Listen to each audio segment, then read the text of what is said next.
안녕하세요. 신경외과 전문의 황상원이라고 합니다. 저는 은평구에 있는 리드일병원에서 근무하고 있고요. 주로 척추와 관절 그리고 또 그 질환에 대한 수술 그리고 비수술 치료를 전문으로 하고 있습니다.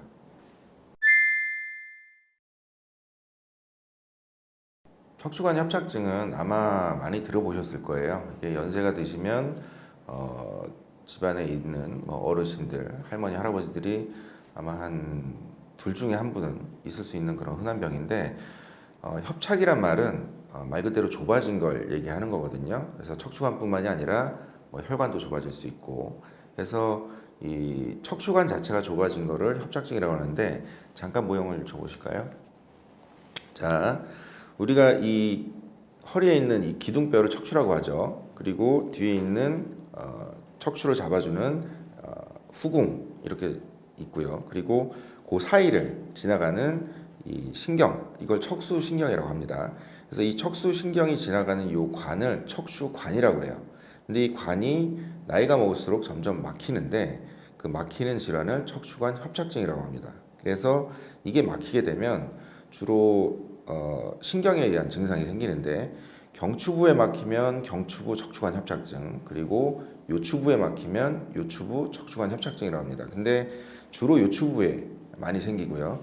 이 요추부는 이 다리로 내려가는 신경들이 많아서 여기가 이제 막히게 되면 주로 다리가 저린다든지 아니면 좀 걷다가 아프거나 저려서 좀 쉬어야 된다든지 그런 증상들이 제일 흔하게 나타납니다.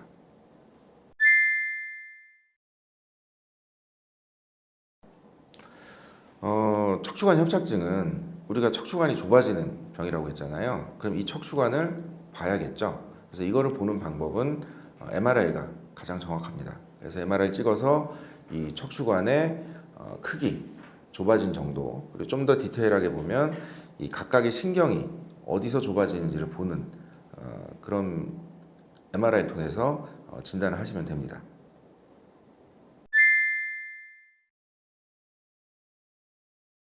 우리가 이제 척추관 협착증이잖아요. 결국에는 이게 척추관이 점점 좁아져서 협착이 돼서 오는 병이기 때문에 단계가 있어요.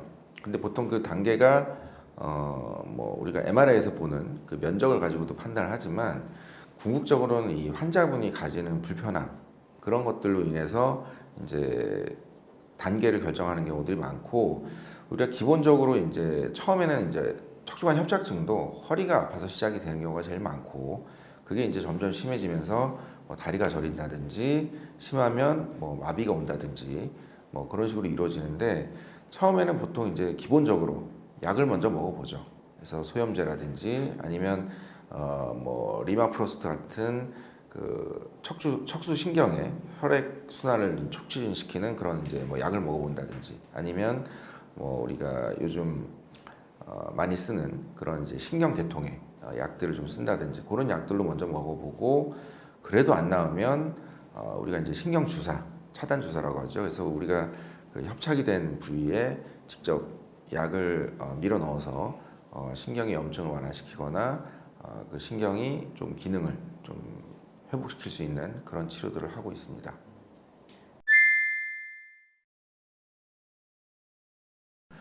그래서 좀 전에 말씀드렸던 주사 치료 단계가 이제 요즘 많이 행해지고 있는데 결과적으로는 점점 더 좁아져서 주사가 안 듣는다든지 그러면 이제 시술이나 수술 정도 생각할 수가 있거든요.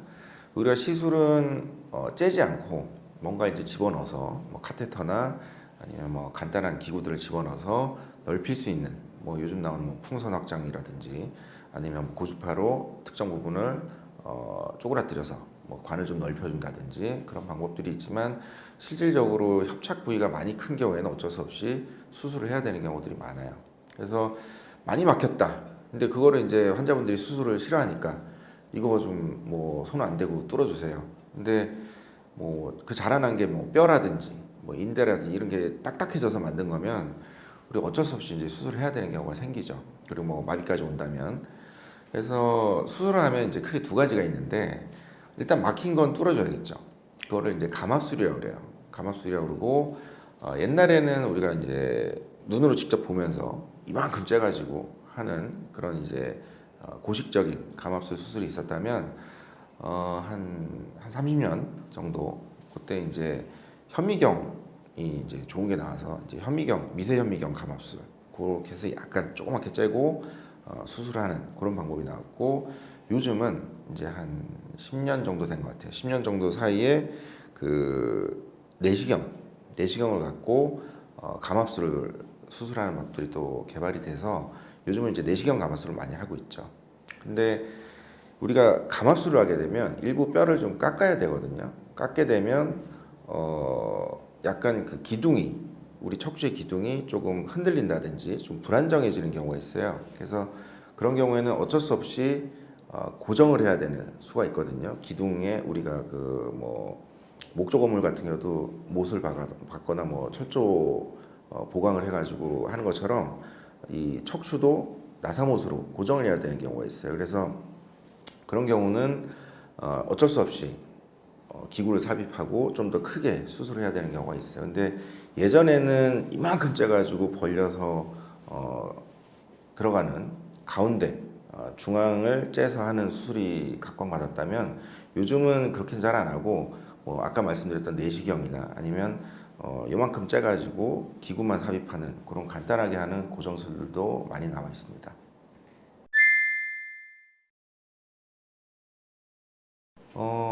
일단 감압술은 굉장히 좀 간단해서 하자마자 증상이 좀 많이 좋아지는 경우가 있거든요. 왜냐하면 막힌 게 바로 뚫리니까 저렸던 게 뭐 한 7, 80% 바로 좋아지는 경우도 있고 물론 이제 신경이 회복되는 시간들이 필요하기 때문에 나머지 한 2, 30%가 좋아지는 거는 한 뭐 그래도 몇 달 좀 걸리는 경우가 있어요. 보통 한 6개월 정도로 예상하시면 되고 아까 말씀드렸던 고정술은 아까 그 기구가 들어가는 수술이 좀 비교적 좀 큰 수술이기 때문에 물론 하자마자 좋아지는 거 있지만 그 부위가 좀 안정이 돼서 허리를 좀 받쳐주는 어떤 역할을 하기까지 시간이 좀 필요하고 그게 최소 3개월 정도.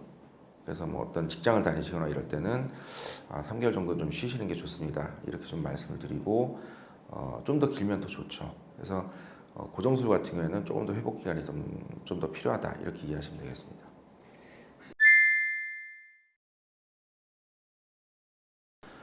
우리가 수술을 생각해야 되는 경우가 있어요. 뭐 어쩔 수가 없죠. 근데 뭐 가급적이면 우리가 뭐 하기 싫어하는 거 아는데 그래도 뭐 어르신들 수술하셔야 돼 이렇게 권해야 되는 경우가 크게 한 세 가지 정도로 보시면 돼요. 첫 번째는 지난번에 제가 다른 데서 말씀드렸던 척수증의 증상이 나타날 경우, 예를 들어서 다리 힘이 빠진다거나 뭐 경추부 같은 경우 이제 뭐 팔에 힘이 빠진다거나 그래서 마비는 무조건 빨리 수술해야 됩니다. 그래서 그런 경우 무조건 해야 되고요. 두 번째는 너무 다리가 저리거나 아파서 진짜 한 10발자국도 못 걷는 분들이 있어요. 뭐 가다가 조금 일어섰다가 또 주저앉고 또 조금 일어섰다 주저앉고 그런 분들은 일상생활이 안 되거든요.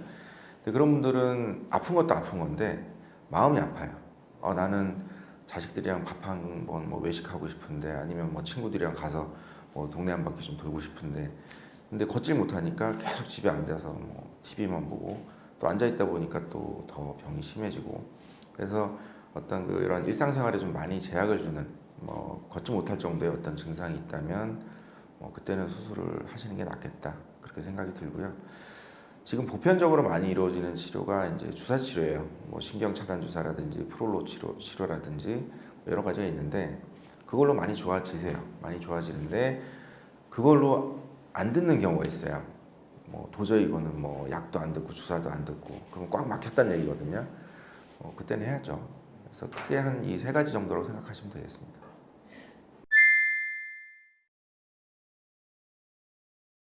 결국에 이제 나이가 먹으면서 생기는 질환이잖아요. 뭐 예를 들어서 뭐 우리가 뭐 치주 질환이나 이빨과 연관된 뭐 질환을 예방하기 위해서 매일 이빨을 닦고 뭐 아니면 뭐 어떤 씹는 습관이나 이런 걸 조절하는 것처럼 기본적으로 우리가 허리에 대해서 아니면 목도 마찬가지고 좀 예방적인 어떤 행동들 그리고 또 조심하는 것들이 필요한데 기본적으로 뭐 운동이 필요하죠. 필요하고 허리를 좀 강화시키는 그런 운동들이나 그다음에 사실 좀 허리 안 좋은 동작들을 안 하는 게 제일 좋거든요. 그래서 디스크랑 협착증이랑 좀 가장 큰 차이점이 뭐냐면 디스크는 순간적인 압력에서 빡 하고 이제 터지는 그런 종류의 어떤 행동에 의해서 나빠지는 경우가 많다면 협착증은 좀 사소한 동작들이 계속 반복적으로 이루어지는 게 이제 슬금슬금 이루어지면서 나이가 먹어서 만들어지는 경우가 많아서 보통 뭐 숙이고 일한다든지 아니면 반복적으로 뭐 물건을 든다든지 뭐 그런 동작이 들어가면 나중에 이제 나이가 먹어서 고생을 해요. 그래서 보통 뭐 농사하시는 분들 그런 분들이 이제 뭐 시골의 할머니 할아버지들이 뭐 연세가 한 70, 80 돼서 협착증이 와서 잘 못 걷고 이런 경우도 있고 뭐 아니면 좀 젊을 때 장사 같은 거 많이 하시는 분들 뭐 맨날 음식 나르고 뭐 그릇 나르고 뭐 닦고 설거지하고 이런 분들이 이제 또 나이가 드시면서 오는 경우 그래서 그런 좀 반복적인 허리에 좀 무리가 가는 동작은 피하는 게 좋다. 그게 예방법이라고 생각하시면 되겠어요.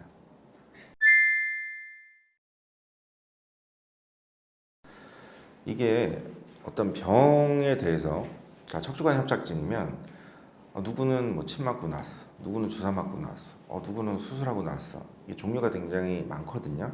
치료의 종류가 굉장히 많은데 그게 왜 그러냐면 이 병은 같은 병인데 그 단계가 많아서 그래요. 그러면 척추관 협착증이라 하더라도 뭐 가장 기초적인 단계의 어떤 질환은 솔직히 치료를 안 해도 증상을 완화시키고 좋아질 수가 있어요. 근데 그게 1단계, 2단계, 3단계, 4단계 점점 올라가서 뭐 한 9단계, 10단계까지 갔다고 치면 이 단계에서는 수술을 해도 안 좋아지지 않는 경우들이 있거든요. 그러니까 아예 뭐 의사 입장에서 아유 이분은 수술해도 뭐 좋은 소리 못 듣겠다 그런 정도까지 나빠져서 오시는 분들이 있어요. 그래서 궁극적으로는 이분이 진짜 수술이 필요한지 아니면 이분은 뭐 수술이 필요 없다. 뭐 이분은 비수술만으로 나을 수 있겠다. 이분은 비수술로 뭐 낫기 힘들겠다. 이런 것들을 좀 구분할 수 있는 어떤 임상 경험을 좀 가지는 게 좀 필요하고요. 뭐 제가 신경외과 의사다 보니까 뭐 이렇게 말씀드리면 좀 그렇지만 아무래도 수술적인 경험을 가지신 의사분들이 조금 더 정확한 어떤 진단과 치료에 할 수 있지 않을까 생각이 되고요. 두 번째는 자 수술을 하더라도 요즘 방법이 되게 많이 나왔어요. 그래서 아까 말씀드렸듯이 옛날에 하던 좀 크게 째서 하는 그러니까 근육을 좀 많이 째서 하는 수술법보다는 가급적이면 작게 내시경이라든지 아니면 뭐 미세현미경이라든지 그런 좀 작게 고난이도의 어떤 그 영역으로 수술할 수 있는 병원이 좋겠다고 개인적인 생각입니다.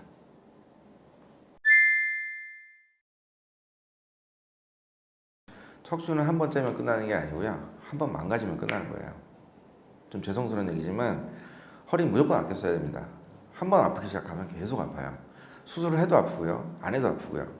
그래서 한 번 아픈 사람은 계속 아프게 돼 있어요. 죄송스러운 얘기지만. 그래서 꾸준히 관리하고 나는 평생 허리가 안 아프게끔 젊을 때부터 노력을 하셔야 되고요. 어쨌든 한 번 건드리기 시작하면 두 번째, 세 번째는 장담 못 해요. 그거는 뭐 째서 또 나빠지고 아니라 아무리 잘 고쳐놔도 또 망가지고 하는 게 척추라서 안 아플 때 관리하는 게 제일 중요합니다.